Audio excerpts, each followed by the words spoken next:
Chapter 6 Summary, Conversations with God. This chapter centers around one of the most universal human experiences, suffering. But instead of validating it as an inevitable part of life, God flips the script entirely.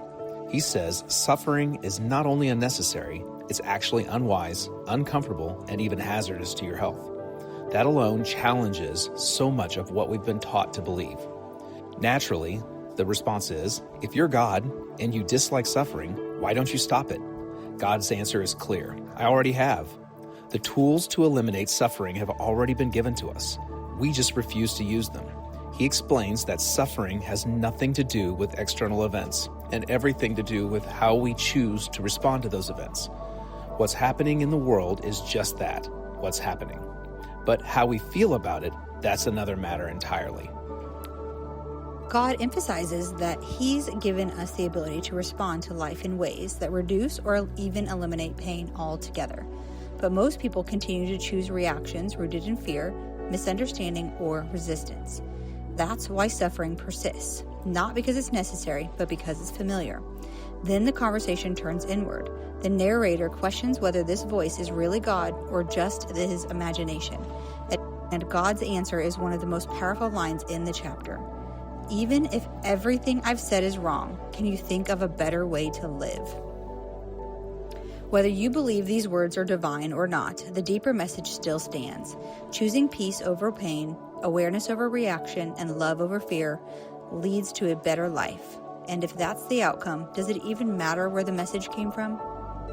So another great chapter, tells a lot.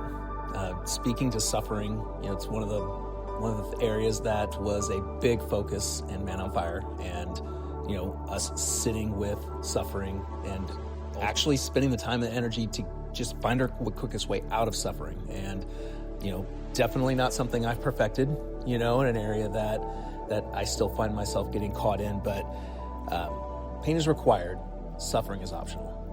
Yeah, this is actually a super short chapter, but very, very powerful. So I think that it's kind of like the whole idea, and I'm not sure if we've mentioned therapy yet in any of these chapters, but it's like going to therapy and every single time you go and just sitting there and complaining again the next time you go, and then yet again the next time you go, you're still complaining and you're suffering from the situations that are happening in your life. I do believe that you should, if you have feelings come up, you should feel those feelings, kind of identify them, figure out where they're coming from.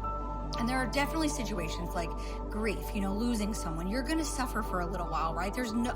I've never heard of anybody that's like, oh, I didn't suffer at all when, somebody close to them died. But it's the fact that you have to look at things from a positive angle. And it is so much about not sitting in the suffering. That's why I believe through different healing modalities, you can actually end your suffering from things that happen in your outer environment.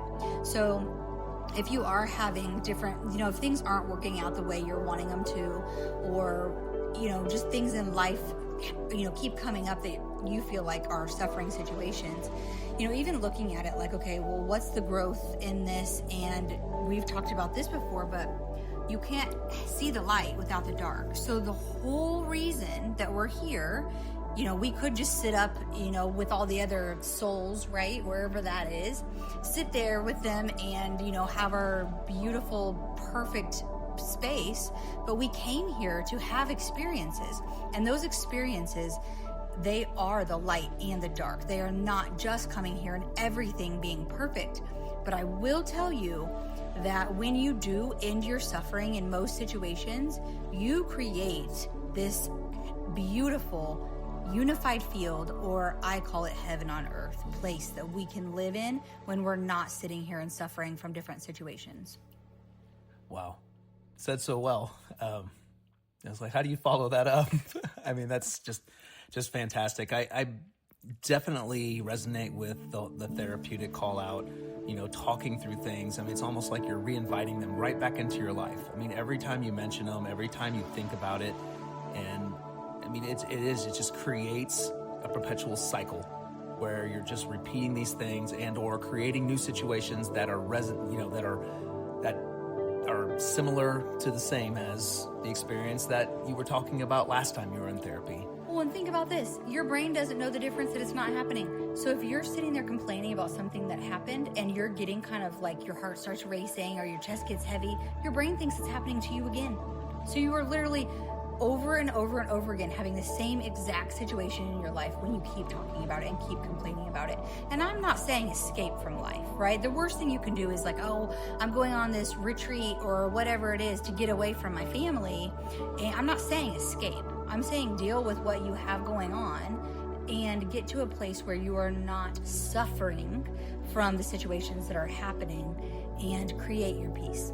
Well, and you said finding the source ultimately, in those areas where, something is driving a thought, something is driving a situation to present itself in your life. Something you've created is presenting these scenarios that you're perpetuating. So breaking it down and trying to dig back, and I think that's what we talk about inner child healing and, why I know you found it extremely important and valuable, and I can completely see it as well, and really understanding root cause and getting to the source of, what's presenting the challenge. Awesome. Well, that's the thing, right? I'll just repeat the quote that you said, that pain is mandatory, suffering is optional. So keep that in mind. That's the end of chapter 6.